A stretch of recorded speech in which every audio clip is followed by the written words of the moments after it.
నమస్కారం. City news తెలుగుకి స్వాగతం. ఈనాటి వార్తా విశేషాలు. రాబోయే 3 ఏళ్లలో ప్రతి ఇంటికి కుళాయి ద్వారా సురక్షిత నీటిని అందించాలని, ఇందుకు అనుగుణంగా పనుల్లో పురోగతి సాధించాలని ముఖ్యమంత్రి నారా చంద్రబాబు నాయుడు తెలియజేశారు. వెలగపూడి సచివాలయంలో గ్రామీణ నీటి సరఫరా, జల్ జీవన్ మిషన్ పథకాలపై సీఎం సమీక్ష నిర్వహించారు. ఇందులో ఆగస్టు 2019 ముందే 31.68 లక్షల ఇళ్లకు కుళాయి కనెక్షన్లున్నాయని అధికారులు సీఎంకు వివరించారు. 2019 నుంచి 24 మధ్య వైసీపీ ప్రభుత్వం కేవలం 39.30 లక్షల కనెక్షన్లు మాత్రమే ఏర్పాటు చేసిందని తెలియజేశారు. గత వైసీపీ ప్రభుత్వం సకాలంలో మ్యాచింగ్ గ్రాంట్ ఇవ్వలేదని అన్నారు. అందువలన కేవలం 5 జిల్లాలో మాత్రమే 90% పైగా ట్యాప్ కనెక్షన్లు పూర్తయ్యాయని అధికారులు వివరించారు. సమీక్షలో ఉప ముఖ్యమంత్రి పవన్ కళ్యాణ్, అధికారులు పాల్గొన్నారు. ముంబై నటి జత్వాని కేసులో ఎంతటి వారున్నా చట్టపరంగా శిక్ష పడేలా చేస్తామని హోంమంత్రి వంగలపూడి అనిత వెల్లడించారు. సచివాలయంలో హోంమంత్రి ఛాంబర్లో కుటుంబ సభ్యులతో తాను కలవటానికి వచ్చిన ముంబై నటి జత్వానిని హోంమంత్రి అనిత మాట్లాడి ధైర్యం చెప్పారు. అలాగనే ఇప్పటికీ 3 ఐపీఎస్ అధికారులపై చట్టపరంగా చర్యలు తీసుకున్న విషయాన్ని హోంమంత్రి గుర్తు చేశారు. అందుకు ముంబై నటి జత్వాని ప్రభుత్వం, హోంమంత్రికి కృతజ్ఞతలు తెలిపారు.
కేంద్ర ప్రభుత్వం చేపట్టిన వికసిత భారత్ 2047లో భాగంగా అభివృద్ధి చెందిన ఆంధ్రప్రదేశ్ గా రాష్ట్రాన్ని తీర్చిదిద్దే లక్ష్యంతో స్వర్ణాంధ్ర @2047 విజన్ డాక్యుమెంట్ ని రూపొందించి నవంబర్ 1వ తేదీన ఆవిష్కరించేందుకు ప్రభుత్వం చర్యలు తీసుకుంటున్నట్లు ప్రభుత్వ ప్రధాన కార్యదర్శి నీరబ్ కుమార్ ప్రసాద్ వెల్లడించారు. స్వర్ణాంధ్ర @2047 విజన్ డాక్యుమెంట్ రూపకల్పనకి తీసుకోవాల్సిన చర్యలపై గురువారం రాష్ట్ర సచివాలయం నుంచి జిల్లా కలెక్టర్లు, వివిధ శాఖాధిపతులు, కార్యదర్శులతో వీడియో సమావేశం నిర్వహించడం జరిగింది.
వినుకొండ పట్టణంలో జూలై 17న వైసీపీ కార్యకర్త రషీద్ ని జిలాని అనే యువకుడు నడి రోడ్డుపై విచక్షణ రహితంగా కత్తితో నరికి హత్య చేశాడు. ఈ కేసులో రషీద్ హత్యను వెనకుండి నడిపించిన వారి పేర్లు పోలీసులు కేసులో నమోదు చేయకపోవడంతో వారిని ముద్దాయిలుగా చేర్చాలని కోర్టులో పిటిషన్ దాఖలు చేసినట్లు న్యాయవాది సుధాకర్ రెడ్డి తెలిపారు. వైసీపీ నాయకులు కార్యకర్తలు న్యాయపరంగా ఇబ్బందులు ఎదురైనప్పుడు పార్టీ పరంగా సపోర్ట్ గా ఉంటామని మాజీ అడ్వకేట్ జనరల్ పొన్నవోలు సుధాకర్ రెడ్డి మీడియాకు తెలిపారు.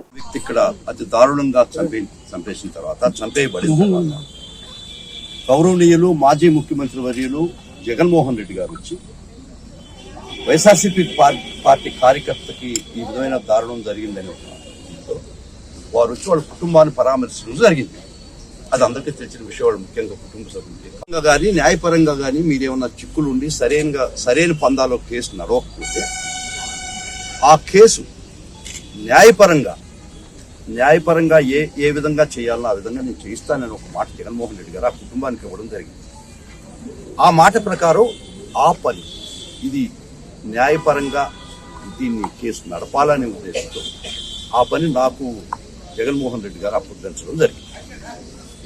దాని దరిమిలా నేను ఈ కేసులో చూసుకుంటే మొహరం రోజు ఒక ముస్లిం అబ్బాయి చనిపోయింది. చాలా ఘోరంగా మర్డర్ జరిగింది. ముఖ్యమైనటువంటి ఈ మర్డర్కి వెనకుండి నడిపించినటువంటి వ్యక్తులు ఇద్దరిని పోలీసు వారు సాక్ష్యాలన్నీ చెప్పినా కూడా పోలీసు వారు వారిని ముద్దాయిలుగా చేయనటువంటి పరిస్థితుల్లో ఇది అన్యాయము, ఇది సక్రమం కాదు. న్యాయదారులు కేసులో పెట్టలే. సాక్ష్యం మొదటి నుంచి కంప్లైంట్లో కానీ సాక్షులు చెప్పినటువంటి వాంగ్మూలంలో కానీ దాని ప్రకారం షమీం ఖాన్ను ఆయుబ్ ఖాన్ ముద్దాయిల ప్రోద్బలంతో వారి యొక్క ప్రోద్బలంతో జరిగిన హత్య అని చెప్పబడినా కూడా వాళ్ళకి కేసులో ముద్దాయిలుగా పెట్టలే. అది చట్టపరంగా తప్పు కాబట్టి వాటిని ముద్దాయిలుగా చేర్చమని మేము ఈరోజు కోర్టు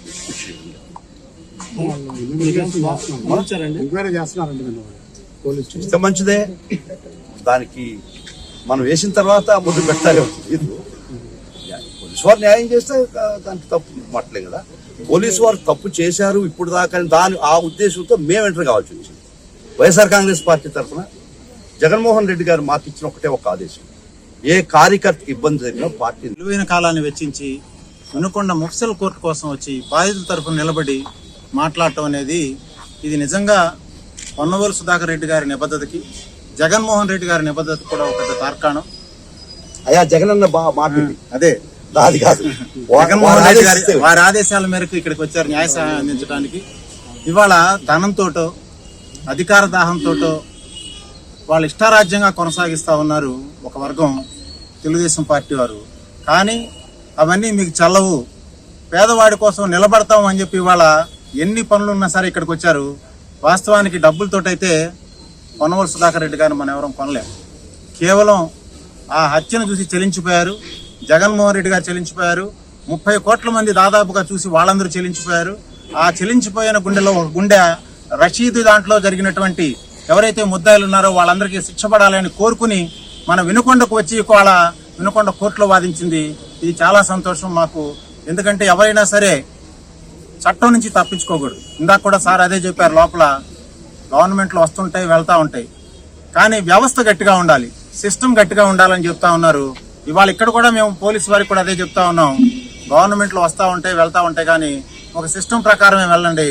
సిస్టమ్ ప్రకారం వెళ్ళకపోతే ప్రజలకి అన్యాయం జరుగుతుంది. ఖచ్చితంగా ఇంకో మాట కూడా చెప్పారు, ఎక్కడంటే అత్యంత పేదవాడికి గానీ ఇబ్బంది జరిగిన నర్సరావుపేట నియోజకవర్గాన్ని అభివృద్ధి పదంలో నడపాలనేది లక్ష్యంగా అడుగులు వేస్తున్నామని ఎమ్మెల్యే డాక్టర్ చెదలవాడ అరవింద్ బాబు తెలిపారు. ఈ మేరకు నర్సరావుపేట మండల పరిషత్ సర్వసభ్య సమావేశంలో పాల్గొన్నారు. గత 5 ఏళ్ల నియోజకవర్గాన్ని అభివృద్ధిలో నాశనం చేశారని, పొరుగు రాష్ట్రాలు దేశాలు జరుగుతున్న అభివృద్ధిని చూస్తున్నాం, మన ప్రాంతంలో ఎందుకు ఆ రకమైన అభివృద్ధి జరగటం లేదో ఆలోచించాల్సిన అవసరం ఉందని తెలియజేశారు. ఈ కార్యక్రమంలో సర్పంచులు, ఎంపీటీసీలు, అధికారులు పాల్గొన్నారు. 83 తర్వాత ఆ రోజు డాక్టర్ కోడలి గారిని చూసాము, వెంకటారెడ్డి గారిని చూసాము, తర్వాత మన గోపిరెడ్డి శ్రీనివాస్ రెడ్డి గారిని చూసాము, ఇప్పుడు కొత్తగా మీ అరవింద్ బాబు చూస్తున్నారు. ఇక్కడ ఏంటంటే అందరం కూడా కులాలు, మతాలు, రాజకీయాలకు అత్యధికంగా ఎలక్షన్ అయిపోయిన తర్వాత మనం అందరం కూడా అభివృద్ధి పథకం నడవాలి. ఏదైతే మీరందరూ కూడా 5 ఏళ్ళుగా ఏదైతే కాంట్రాక్ట్ చేశారో మీ అందరూ కూడా న్యాయం జరిగేటట్టు, అన్ని పార్టీల వారికి కూడా న్యాయం జరిగేటట్టు మనం ఆలోచన చేయాలి. ఆ దిశగా మనం ప్రణాళిక తయారు చేసుకోవాలి. ఎందుకంటే అందరం కూడా పెట్టుకోవడం తీసుకొచ్చి వడ్డీతో సహా చెల్లిస్తామన్న రోజులు ఇవి. మరి 2019 నుంచి 2019 దాకా మరి టీడీపీ వాళ్ళు కూడా ఇబ్బంది పడ్డారు. తర్వాత మీరు కూడా ఇబ్బందులు పాల్గొన్నారు కాబట్టి అందరూ కూడా కలిసికట్టుగా పనిచేసుకొని తీర్మానాలు చేసుకొని ఎవరికి నష్టం జరగకుండా ఆ దిశగా మనం ప్రయాణం చేద్దామని ఆలోచన మేము చేస్తున్నాం. ఇది రాజకీయాలంటే కొట్టుకోవటాలు దుర్మార్గపు ఆలోచన చేయడం అనేది మంచి పద్ధతి కాదు. మీ పిల్లలు కూడా బాగా చదువుకుంటున్నారు, డాక్టర్లు అయ్యారు, ఇంజనీర్లు అయ్యారు, అమెరికా వెళ్ళారు, లండన్ వెళ్ళారు, జర్మనీ వెళ్ళారు. అక్కడ ఈ విధంగా ఎలక్షన్ జరుగుతున్నాయి చెప్పండి. జరిగింది అందరం కూడా అభివృద్ధి పదం నడుస్తున్నాము, చంద్రమండలం వెళ్తున్నాం వస్తున్నాం. ఎంత సైన్స్ పెరిగినా మరి విజయవాడ వరదలు ఆపలేకపోయాం, విశాఖపట్నంలో వరదలు ఆపలేకపోయాం. మరి ఇవన్నీ కూడా మానవ తప్పిదం, ఇవన్నీ కూడా గమనించాలి. మనం కూడా మనిషి అనేవాడు భూమి మీద నడవాలి, గాల్లో తేలకూడదు. ఇప్పుడు అధికారం అనేది శాస్త్రం కాదు, డబ్బులు శాస్త్రం కాదు, పొలం శాస్త్రం కాదు. ప్రతి పుట్టినవాడు మరణిస్తాడు. అందుకని ప్రతి ఒక్కరు కూడా మంచి ఆలోచన చేసి అందరం కూడా అభివృద్ధి పథకంలో నడవాలి. ప్రతి వ్యక్తిని కూడా గౌరవించుకోవాలి. ఆ కులం, ఈ మతం, ఆ పార్టీ, ఈ పార్టీ లేకుండా అందరం కూడా గౌరవంగా నడిస్తే సమాజానికి బాగుంటుంది. సమాజానికి మనం మెసేజ్ పంపించాలి. ఆ విధంగా మనం ప్రయాణం చేయాలని చెప్పి కోరుకుంటూ మీరు ఒకసారి పోయినసారి పంచాయతీలు ఎంపీటీసీ జడ్పీటీసీ ఇటీవల కురిసిన భారీ వర్షాలకి వినుకొండ వయ్య ఈ ఊరు కారంపూడి పిడుగురాళ్ల మాచర్ల హైదరాబాద్ ప్రధాన రహదారి పాక్షికంగా ధ్వంసమైన సంగతి విదితమే. ఈ సమస్యపై సిటీ న్యూస్ తెలుగు ఛానల్లో ప్రజలు పడుతున్న ఇబ్బందుల్ని ప్రసారం చేయగా సంబంధిత ఆర్ఎండ్బి అధికారులు స్పందించి ప్రజలకు ఇబ్బందిగా ఉన్నటువంటి రహదారిలోని గుంతలన్నిటినీ పూడ్చి సమస్యను పరిష్కరించారు. ఈ సందర్భంగా ప్రయాణికులు, స్థానికులు అధికారులకి కృతజ్ఞతలు తెలియజేశారు. అదేవిధంగా ఈపూరు గ్రామం నుంచి ముప్పాల వెళ్లే రహదారిలో పెట్రోల్ బంక్ వద్ద గుర్తు తెలియని భారీ వాహనం వెళ్తూ ఉండటంతో రహదారికి మధ్యలో ప్రమాదకరంగా భారీ గొయ్యి ఏర్పడింది. వెంటనే స్పందించి సిటీ న్యూస్ తెలుగు ఛానల్ వారు కథనాన్ని ప్రసారం చేయగా స్పందించిన స్థానిక పోలీసులు, ప్రజలు స్వచ్ఛందంగా గొయ్యిని పూడ్చి తమ సేవా నిరతిని చాటుకున్నారు.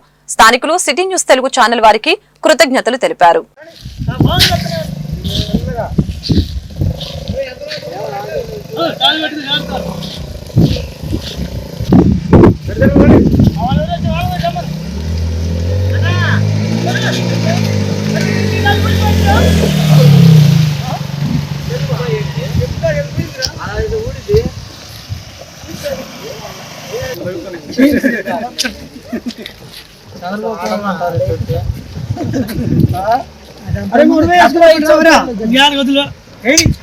మన బండి కుదా పడిపోయిట్రా వచ్చిన బండే బాగుండు.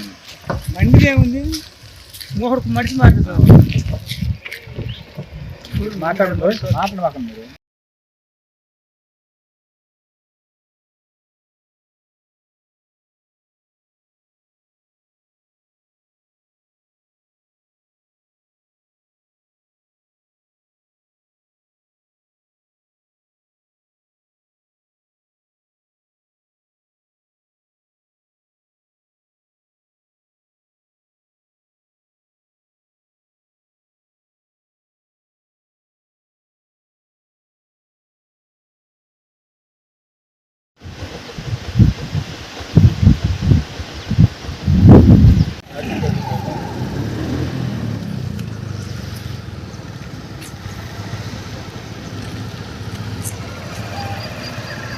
టైం బాగుంది. సరే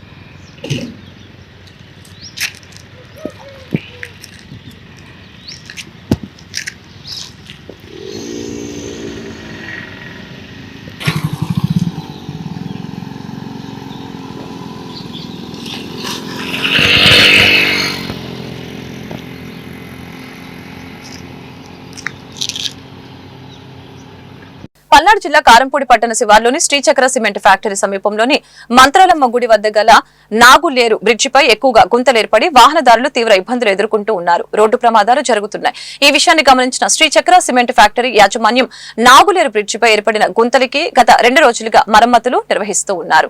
ఈ సందర్భంగా వారు మాట్లాడారు. ఈ కార్యక్రమంలో ఫ్యాక్టరీ యాజమాన్యం మరియు advisor work V Rajendra Prasad, manager AGM HR Muralikrishna, security officer Lingamurthy, senior నాయకులు చప్పిడి రాము, చావా వీరాంజనేయులు మరియు సిబ్బంది తదితరులు పాల్గొన్నారు. గుంటల వల్ల వచ్చిపోయేటువంటి ప్రయాణికులు అనేక రకాలైనటువంటి ఇబ్బందులకి గురవుతూ అందువల్ల చక్ర సిమెంట్స్ యాజమాన్యం వారు దాన్ని గురించి యాజమాన్యం తరఫునే మేము ఈ కార్యక్రమాన్ని ఈ గుంటలు పెట్టేటువంటి కార్యక్రమాన్ని చేస్తున్నాం.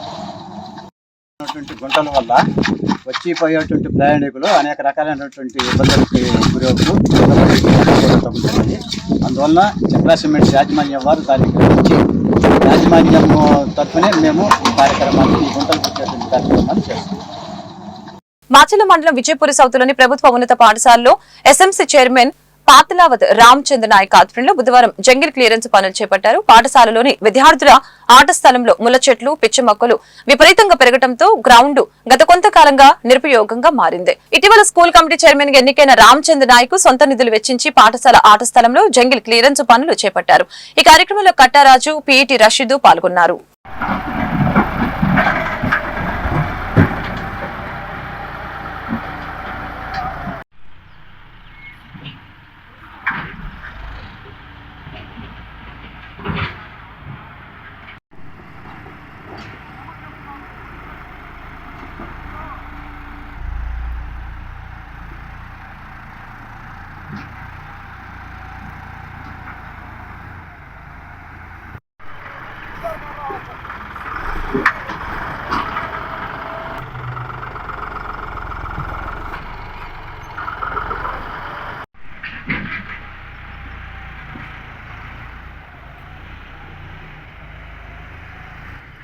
ఈ వార్తలు ఇంతటితో సమాప్తం. పరక బులెటిన్ మళ్ళీ కలుద్దాం.